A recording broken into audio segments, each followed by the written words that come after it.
So we just have a few more minutes here, and then you're going to get up and stretch and go to your breakout session. So thank you for joining me, Nicole. It should be on. You want to give it a test? Yep. Can we give it up for Miss Laura? That was just beautiful.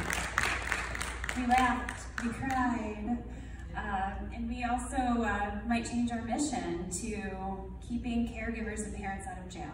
That's what we do at David's Refuge. I like that. Yeah, you can sit. My name is Kate Hauk, and I have the honor and privilege of being executive director for David's Refuge. When Warren and Brenda Fole started David's Refuge 10 years ago, if you can believe it, they started it in their home, and they started it because they themselves had been on a 13-year caregiving journey to their son David. And they wanted to pay forward the love and community and relationship that they had received through those 13 years, knowing that most days they felt completely isolated and alone. So here we are today, 10 years later, sitting in Rochester, New York, serving thousands of moms and dads who also carry that heavy title of being a family caregiver, a 24/7 caregiver, performing high medical needs, doing all the things that you do on a day in and day out basis. And the reason we are here is to continue empowering moms and dads just like you to be able to better lead your families with strength and grace. So I wanted Nicole to come up here today with me because Nicole is one of my dear friends who I met through this journey at David's Refuge. Let's unpack what we just watched. Sounds good to me. So I came to that, I watch TEDx's a lot whenever I go for a walk, just like Laura said. Can't just take a moment, breathe, gotta watch something. This one I started clapping at the end because it really just spoke to me. What did you think of that whole concept, Nicole? What did that wash over you like? Well, so I was texting with Kate, and so I'm just going to touch on this real quick. My full name is, excuse me, Nicole Lamont de Gallier, which is why we didn't even go there. Gotta love the hyphen, so I just go by Nikki though, so much easier. But anyways, so Kate had shared this TEDx with me, and you know, we're always exchanging things and touch base and just making sure, hey, how you doing? And I watched it, and then I texted her and I said, well, it was so fabulous that I fell asleep during the meditation twice and had to start it over. So I've actually watched that, I think, 4 times now, but in the most fabulous way. And it just kept, you know, revisiting the story that she shared about the 2 individuals and how it's all perspective. And it's all what you do with the situation you're in and how you perceive it, and then your actions that you take from those moments of stress and how you process them. And are you going to let them rule you and ruin you, or are you going to just take it and do it?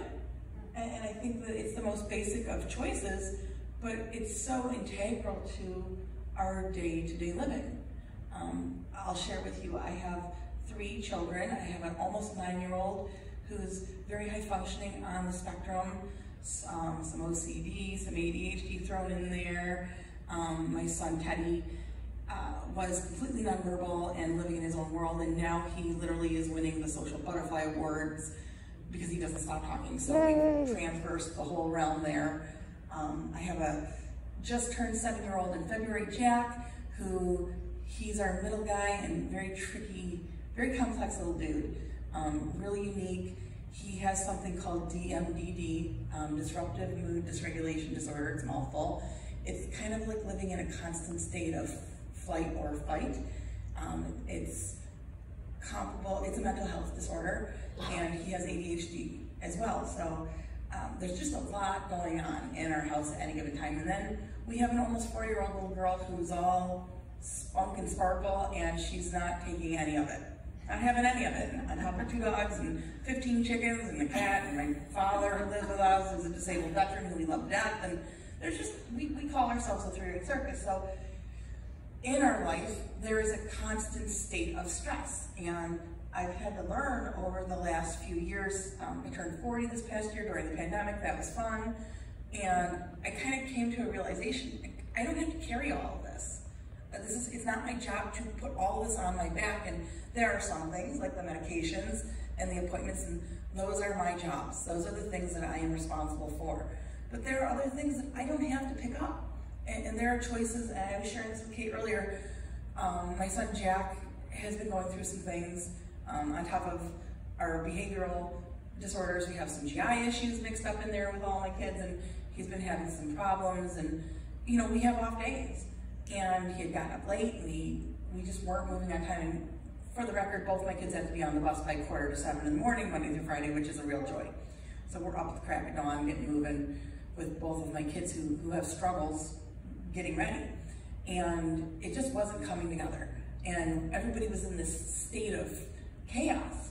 And I said, you know what? No, we're not doing this. I said, I'm driving you to school, I'm taking you to Morton's. And immediately there was like this calm that came across, and I said, we don't have to carry this stress. Wow. You can take a moment. You can. You can take a moment. And Your it's greatest okay. freedom, perhaps, is knowing that you can choose how you react to things. You can And I think sometimes we forget that is our choice, how we react. How many of you out here would say, honestly, that you live more of your life in a stressful state than a non-stress state? Yes. And the reality is that if the stress of caregiving is left unchecked, it can lead to some serious, serious problems. And we all know that. We all know it. So what would you say are some signs of actual burnout? And you can participate, you can just say them. What are some signs of caregiver burnout? Being physically sick, absolutely. And when you're physically sick, how much can you show up for those around you? It's very hard. You still do it though, don't you? That's the joy of being mom. I have 103 fever, I can barely walk, but I will make your lunch. What else? How about that pile of paperwork on the counter? Does everyone have that at home? Because I feel like when I'm stressed out, that pile gets real thick. The pile gets bigger just because, yeah. Because you just don't have it in you to tackle one more thing, whether it's a specialist appointment, you know, a new therapeutic intervention that needs to be explored, and not just explored, but now you're finding who has to supply that. Is it covered by your insurance? And if it's not covered by the insurance, how are you paying for that? You know, insanely beneficial therapeutic intervention that is extremely expensive, and all the things that we, you know, it's like the laundry, it never goes away.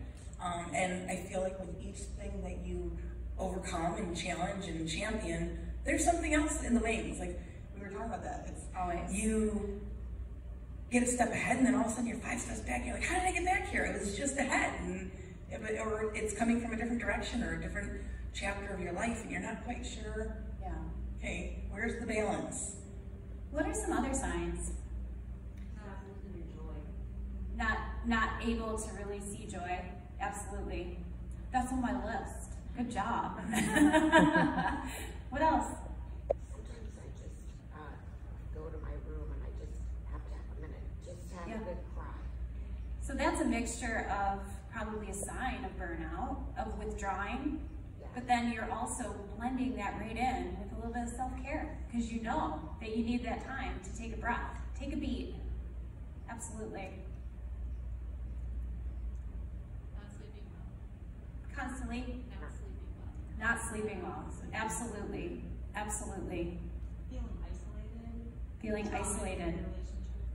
That piece that she mentioned about even when you're with other people, still feeling isolated. I did a caregiver interview a few weeks ago, and Sarah Halleck, one of our hosts, said, Kate, I could be at a party and I still don't feel like I'm part of the party. She said, and then I go home and I'm supposed to just have friends. I don't have friends. She said, I'm his arms, his legs, his voice during a party. I don't have coffee at the counter with the other parents. Definitely isolated. Definitely. Yeah, I have to speak to that. It's something we talk about in our house a lot, is that how I can be in the middle of this three-ring circus and feel alone, because there's a difference when you're a caretaker than a passenger, you know, or your partner or passenger. And these are things, I'm a very verbal person. I'm Italian and I like to talk. And so I think it's important to, I'm in a room full of people, I'm feeling very alone here. Is anyone listening to me?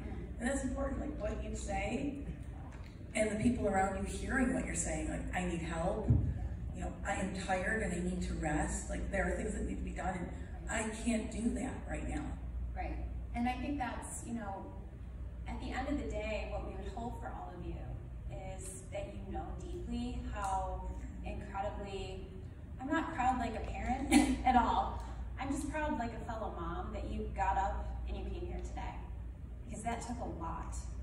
And it takes a lot for you to sign into a webinar we're doing on Facebook. And it takes a lot for you to get away for 2 nights for a respite. We know that. But it is definitely the means for you as you start to work towards living not 100% in a beautiful state, but what if you could even say, okay, right now I live about 10% of my life in a beautiful state, where I feel joy, where I feel like I have enough power to actually help myself and others.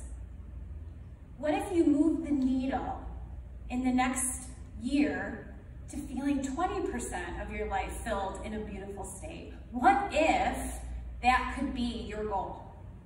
Or you move it 1%, I don't care. We're not going for perfection here, and then you keep showing up. You keep coming into the David's Refuge community and plugging in to all the other beautiful resources out there for you. You keep showing up, because I want to tell you from the bottom of my heart, we want to see you, and we are here for you. It's the only reason we exist. So how do we get ourselves to living more in that non-stress state? Remembering in this state, we feel more joy, compassion, and powerful. And you all need to show up for other people. I know, that's why you get up every day, right, Nicole? To show up. To show up. I'm showing up with my hair in a bun and I don't care, and let's go. Or in our house we say, andiamo. I love it. That's your new tattoo. It is. I recently got a tattoo on my shoulder because I'm literally screaming at children and dogs, andiamo! Because we're always late to everything, and I just can't get everybody to get all the things out the door, and I'm a Sherpa, and you know, I'm a medical director with all the meds on the kitchen counter, and you know, it became this war cry, so to speak, in our house, and but it also took on another meaning that when I look at it, it's kind of like, okay, keep going, because in Italian it means let's go, hurry up. And it's not just a direction to my children, but it's one for me, a self-care journey, like let's go, you got this. So it has multiple meanings, and that's why I permanently put it on my body. I love because it. I needed a reminder sometimes to just keep going. So the tips and pointers I'm going to give you really do resonate equally with Laura's presentation. And we're just going to talk through some of these. We have exactly like 8 more minutes. So what about asking for help? Do you feel empowered that you can ask for help? Raise your hand if you do. Yes, yes. What if I said to you, you are not meant to go at this alone? What if that was the perspective you woke up with every day? And if you have to tap into others or God, whatever that looks like for you, you are not meant to do this alone. You are not meant to do this alone. I'm going to speak to that. There's this thing that I've found, a level of camaraderie between other special needs parents that it's unrivaled. Yes. We speak a language that many others don't understand or even hear. And my greatest resource that I've tapped into